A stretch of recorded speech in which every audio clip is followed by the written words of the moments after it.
James Corden, you're the new star of CBS's Late Late Show, taking over for Craig Ferguson. Now, Ferguson's last show was in December, and yours got started in March. Tell me about the work that went into those months preparing for the show. Well, mostly it's hiring people. You know, myself and I have two wonderful exec producers called Ben Winston and Rob Crabb, and we essentially arrived here. I think it was like January. I think they arrived here January 5th, and I arrived here January 8th or 9th. I had some like Into the Woods press to do in Europe, and there was essentially no one here. It was just the three of us, and it was empty. And we were like, right, okay, well, we should probably start thinking about hiring some people and thinking about what the show, you know, looks like and feels like. And you know, you've got a set to build. You've got there's so little time really to work out quite what it is you want the show to be. You know, it was announced, you were taking over the show, and then, between that and actually starting it, you had all that promotion for Into the Woods. Was that, sort of an overwhelming period? But it wasn't just that. I had a TV show that I had to finish writing for the BBC called The Wrong Man's, which is for the BBC and Hulu. So I had to write that, and then we had to go to South Africa to shoot it. And then I do a show at home called A League of Their Own for Sky, which I had to shoot. And then we had to do the press for Into the Woods.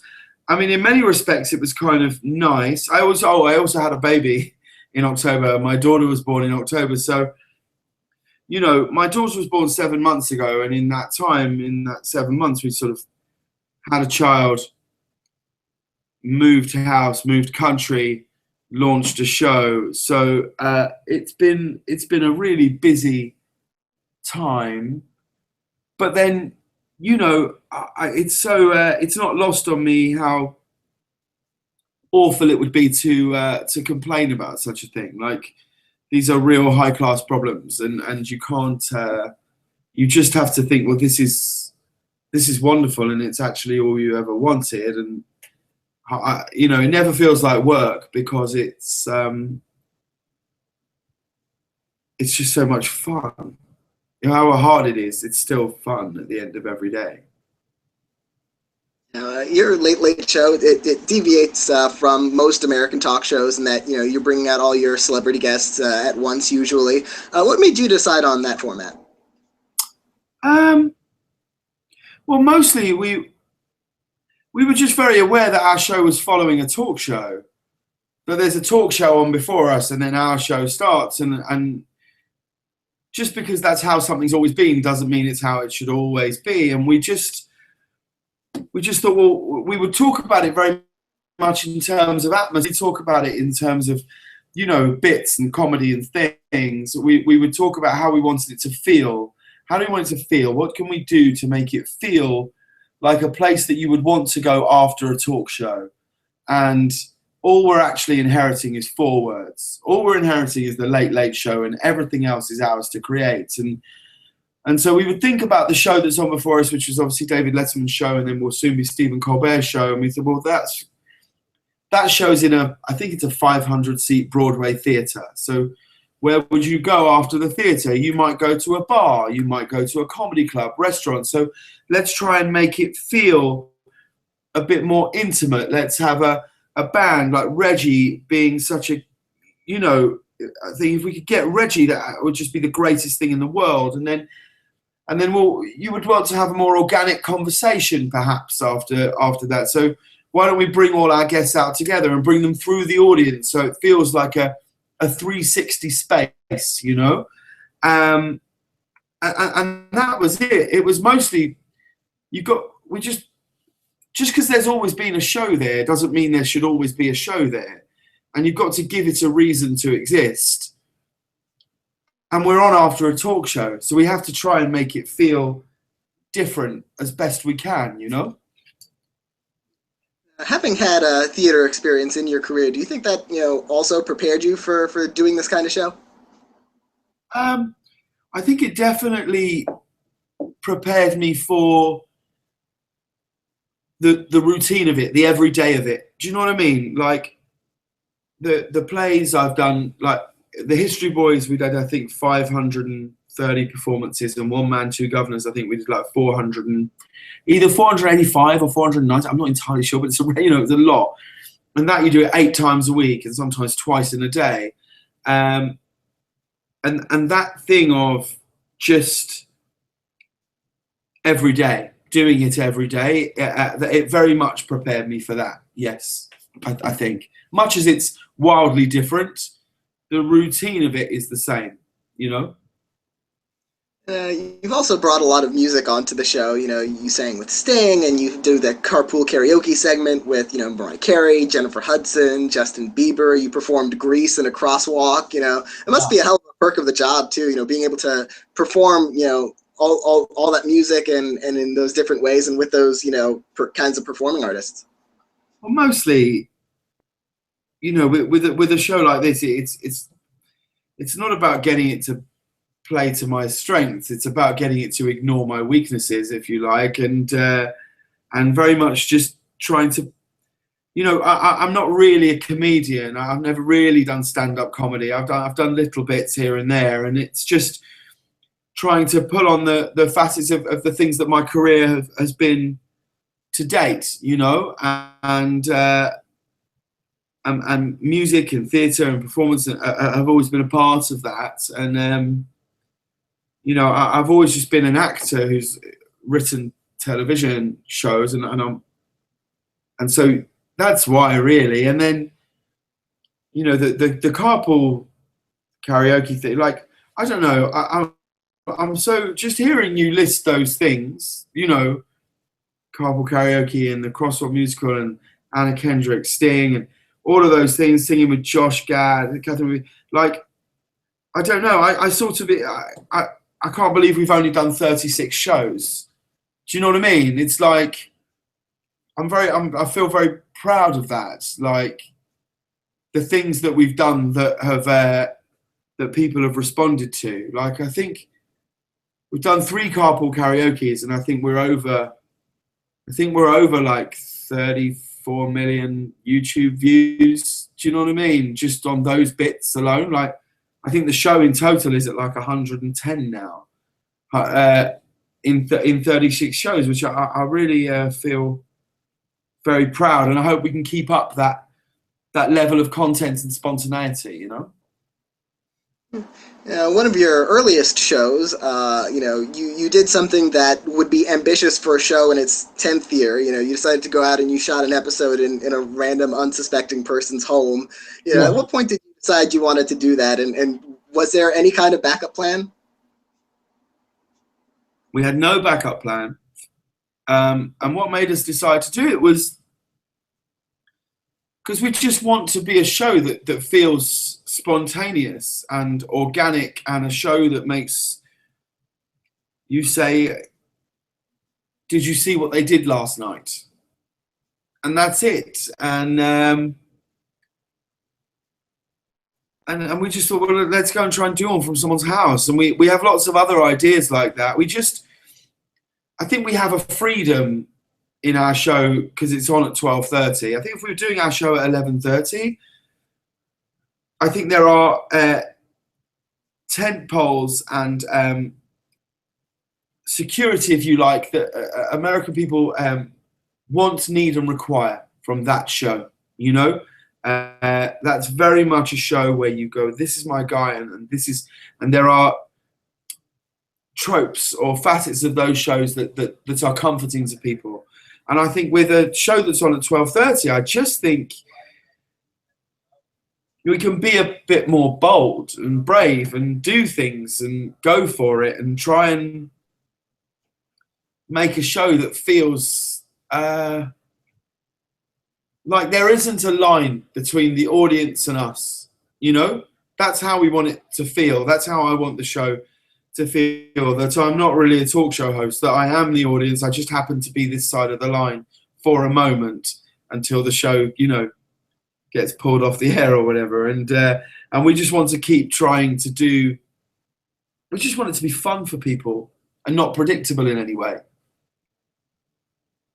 The show, has been well received. It was recently nominated for a Critics' Choice Award for Best Talk Show, and you were at the event, presenting Best Supporting Actress in a Comedy. What was that whole event like, for you? And of course, what was it like making out with Allison Janney? Well, we didn't make out. We didn't make out.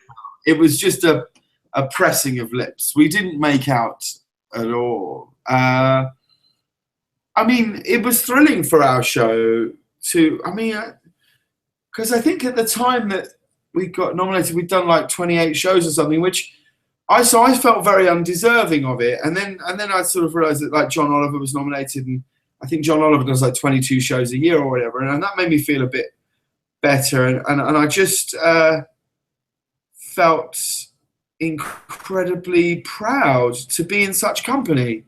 Like, I love all those other shows. I think John Oliver's show might be one of the best and most important shows on TV right now. I think The Daily Show, I'm going to miss it so much. Jimmy Fallon's show is, in many ways, gives me so much confidence to do our show in the manner that we do it. Jimmy Kimmel's show is great, and Graham's show has been a huge influence on us, as all shows are influences on lots of people. So to be on that list, to be amongst those shows, for people to feel that we are, because there's no such thing as best in any of these, in anything. There's no such thing as the best actor or the best thing. So I think winning you have to take with a bag of salt, But to be nominated is, I felt like a real achievement for our show. A host that no one's ever seen before. I haven't just been on Saturday Night Live for 10 years. We didn't even know if we'd be able to get any guests on the show, is the truth. And so I'm proud that the level of ambition that we're trying to approach the show with has been received so well. Speaking of influences in late night, your lead-in, David Letterman signed off on May 20th, and then on your show afterwards, you talked about how you watched The Late Show when you first came to New York to do a Broadway play. Was that The History Boys? Yeah, it was. Yeah, it was The History. I'd never really been away from home before. We'd also been on a world tour, so we'd done the play in Hong Kong and Australia and New Zealand, and then got to New York. So in total, we were away about 9 months, and his show is of great comfort to me. I think that was when I understood, because this phenomena of late night, just as a thing, we don't have it at home. Talk shows are on like once a week. Like Graham Norton's show is on every Friday, and it was such an honor to. It was an honor and daunting and terrifying to be the first person to speak after he said goodnight. Like, I genuinely felt terrified by that, because I thought, I've only done it 30 times. Or I've done it 30 times. How can a man who's just finished, 6,000 shows, and is as big an institution in broadcasting as you could ever imagine, he's going to speak for the last time, and the first voice that people are going to hear is going to be mine. And if I thought about it too much, it really kept me awake, because I wanted the show to be a celebration of him and everything he's done, and I also wanted it to be to show people what our show was. And how do you walk that line? And I feel very proud of that show, and I'm very, very proud of it indeed. I really enjoyed every second of that show, actually. You came to Broadway again after The History Boys. You came back with a one-man, two governors a few years later, and you actually won the Tony Award for Best Actor in a Play. What was that whole experience like? Were you expecting that level of recognition and that you received for that performance? I mean, God, no. None of us were very sure whether the play would even work in New York. It's such a British play. It's so steeped in British tradition that you couldn't really predict if it would work. And I you know, and then for the performance to be received in the way that it was, and then the play, and then, I mean, just being nominated, like I was nominated, I think it was me, James Earl Jones, Frank Langella, John Lithgow, and Philip Seymour Hoffman. So, I mean, it comes back to that thing I was saying, if there is no such thing as best, just to be on that list was enough to make my head explode. So to win was, you know, it was amazing. My experiences of working in America have been so unbelievably and universally positive. Like, I love the attitude of people that go, oh, go and do it. Go on, go and do it. We want you to do it and succeed. And I feel very, very lucky to have experienced that a few times and to be experiencing now, really, you know? I actually got to see you in One Man, Two Governors when you were on Broadway, and there's some audience interaction in the show. And I remember during that particular performance that I went to, your character, the premise is that he's supposed to be very hungry, and then someone in that audience actually threw up a sandwich on stage, and the way and the way you handled that was actually when I started predicting you to win the Tony. Do you remember that or any other unusual or unexpected things that happened during that show? Yeah, well, there was a lot of things happened in that show, and I just loved it so much. I mean, there were moments doing that play. There's a big scene which you'll remember, I would imagine, at the end of Act 1, which is a scene where my character is trying to serve dinner to two people, both his bosses, in two separate rooms. And there were moments and evenings doing that play where I would think, I never want this to end. I never want this moment right now to end. And all of those times, those things, those moments with audiences, dealing with people, bringing people up on stage, it's thrilling to be in a Broadway and to have an element of the show every night where you don't know what's going to happen. And that was a very special thing, and I think it's probably the best part I'll ever play. I think, The Late Late Show, it films in Los Angeles, which is quite a different environment from New York, where you did Broadway. Is this your first time living in LA? It is. I've visited a few times, but I've never lived here, and I'm a huge fan of New York, and it's one of my favorite places on the planet. Like, I would say I've had the best times of my life in that city, and there was an option that we could have done the show. We could have done the show in New York, but it just, I don't know. It's sort of, there's so many other shows there that we realized that if we were in Los Angeles, we'd be third on a list after Jimmy Kimmel and Corden and us. And if we were in New York, we'd be sixth. So we thought, well, then we'll be third. Because, we just never anticipated that any guests would ever come on the show. At least for a show that's so in its infancy, But I think, in a way, London to New York, even New York to London, I think is an easier transition than New York to Los Angeles. Even though London is a completely separate island and country, to move that way rather than this, it's a very different place. But I have to say, I really am falling in love with it. I really love the weather, and it feels like a great place to try and be creative every day. To go outside and blue skies, it sort of gives you a big canvas to think on, and it's and my children are enjoying it, and my wife is enjoying it, and that's all that really matters. And so far, we're having a really nice time. Yeah. After after Letterman left Late Show, the lead-in for your Late Show has been reruns of The Mentalist, and you've been having fun with that on the show, hosting, Talking Mentalist at the start of recent episodes. It is a little unusual to have that as a lead-in for a late-night talk show. Have you thought about maybe having actually Simon Baker or any other cast members from the show on Talking Mentalist? Well, I don't know if we're going to do Talking Mentalist again. I don't know if that will happen, but we just to be clear, and I think it's important to say, we were never ever mocking The Mentalist, because I do think it's a fantastic show. We were mocking the notion of the fact that, that you're following a rerun, and you're coming on at 12:30 at night after a rerun of trying to do a sort of comedy variety talk show.